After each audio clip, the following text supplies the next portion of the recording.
my 95-year-old grandma died.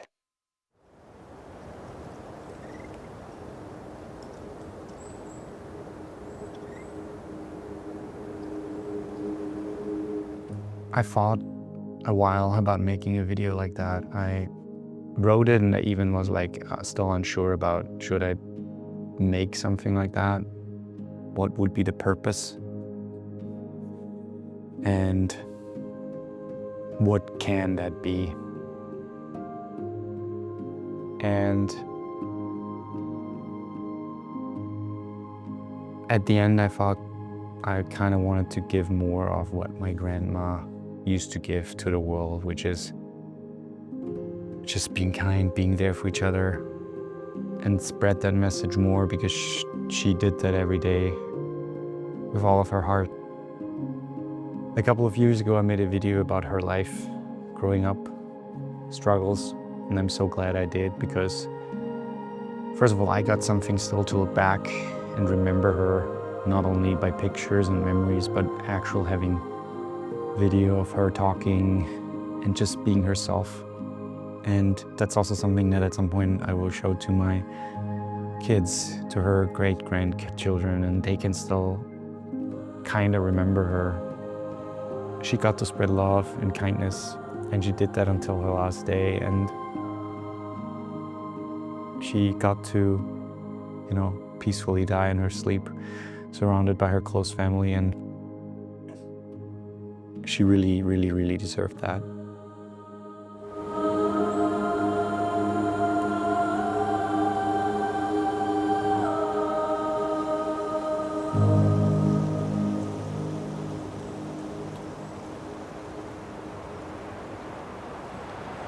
I can remember her as long as I can remember things, and she was always there, the perfect grandmother, being kind and loving, and at the same time teaching us, how to be kind and good people. And her biggest thing was always help each other, be there for each other, and I feel like that's something that I still embody and keep close to my heart, simply because she was so adamant about it, and I feel like it's the biggest thing to give someone your time and attention, and that can make a huge difference in somebody's life. We got to see her Friday, 2 days before she passed, and since we live in the same town, we visited her a lot, at least once a week, maybe more, maybe a little less, depending on life. And I'm so glad that I got to spend so much time with her the last couple of years, just taking out for coffee, breakfast, and just being there for her, even if it's just a short visit. And I'm so happy that my wife got to also meet her and get to know her for the last 10 years. And on Friday, we already knew that it could go fast. And I went to Germany on Saturday for a job and came back on Sunday. And the first thing I did once I was back, I head over to her house in the afternoon and saw her again. And it was the last time I spoke to her and saw her. On Sunday that night, I was about to go to bed, and randomly this lullaby pops into my head that she used to sing for me and my sister when we were kids. And all of a sudden, my phone lit up and I got a message.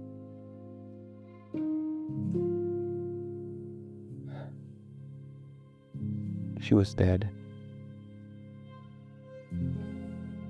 I remember always the times we drove up here with her, let her sit here while we took a stroll through the woods, or sat on this exact bench with her in silence, and then listened to her stories about how she went over that hill home, or came down from that hill to go to school,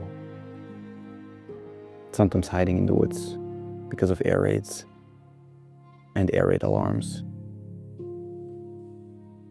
Growing up during World War II, having little to nothing and helping out on the farm as a little girl and in neighbors' farms and trying to survive, she never lost her hope. and she carried that hope with her.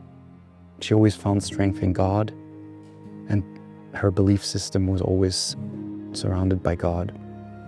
And her husband suffering injury and basically raising 3 daughters almost alone and running the farm alone. She literally kept the boat afloat alone, and she never stopped being this wonderful person, even though it was not easy for her at all. And she often said, it hasn't been easy, it wasn't easy, and she for sure made sacrifices. But thanks to her, I get to be here. She kept all her family close and all her friends close, and she had so many people who cared about her and still continue caring about her. She taught us so many traditions and always underlined the importance of family and working together and helping each other whenever one needs help. And she was so proud of of us, her grandchildren and great-grandchildren. She had 10 great-grandchildren at the end, and she had a wall plastered with pictures, and she showed them to everybody who came over to her house, and she was just the proudest.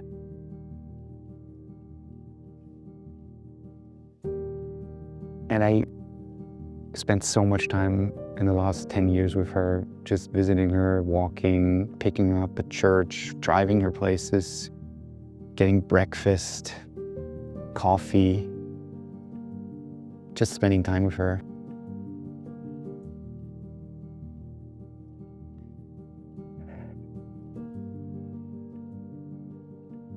I really loved being there for her the way she was there for us when we were kids, babies.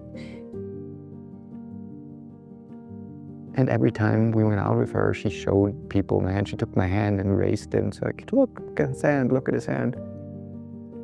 And at the time I was very much embarrassed by that, simply because I didn't want other people to notice as much and pity me. But she did it because she was so proud of me, because she knew the way I dealt with this whole thing. And even though I was not always proud about it,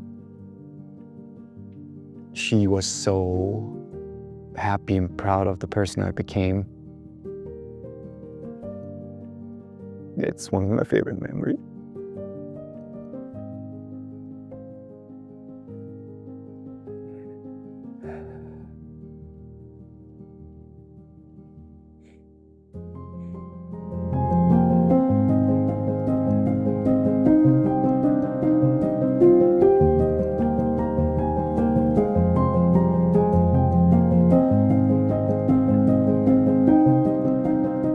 And I feel like at the core, this is the reason why I'm making this video, even though I'm still unsure of putting it out there.